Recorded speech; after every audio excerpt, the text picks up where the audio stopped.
People often make mistakes in speaking and in writing by using words in the wrong context.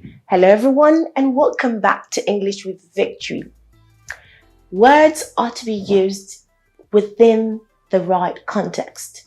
So how do we get to mix this up? It's because we're not paying attention when we're speaking. Better still, or better, we do not make use of our dictionary to know what words mean. We just say because everyone's saying it. All right, to get better in your communication skill, you ought to study. Now, there are 3 words that are used in different contexts, but we often mix them up.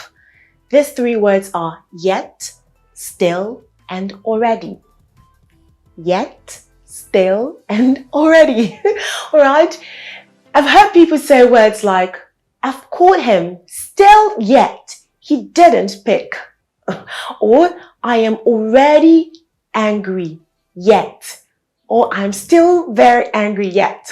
All right. So they ought to be used within the context that they should be used.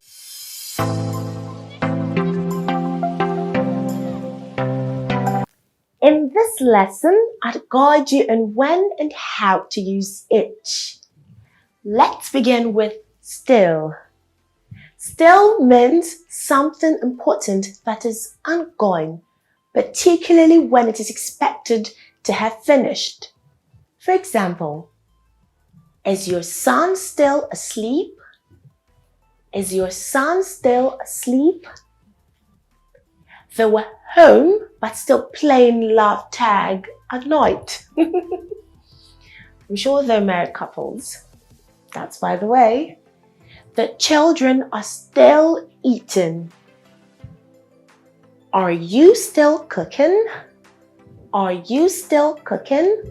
Right, so you expect that it ought to have finished, but it's still ongoing.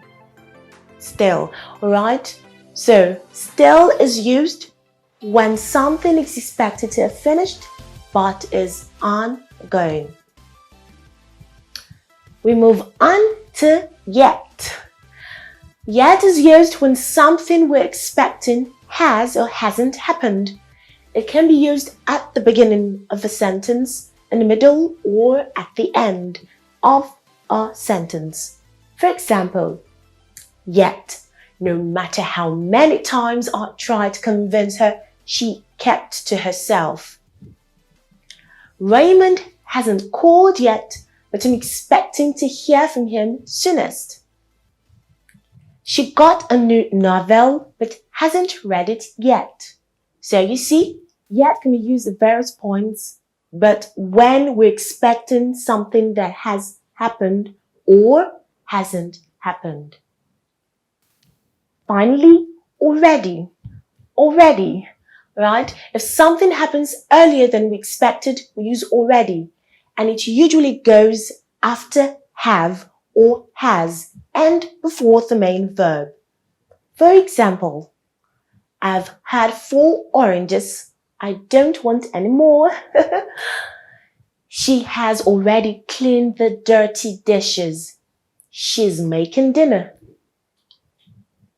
Have you already received first aid for the cut? Right, so already, yet, and still are used in various contexts.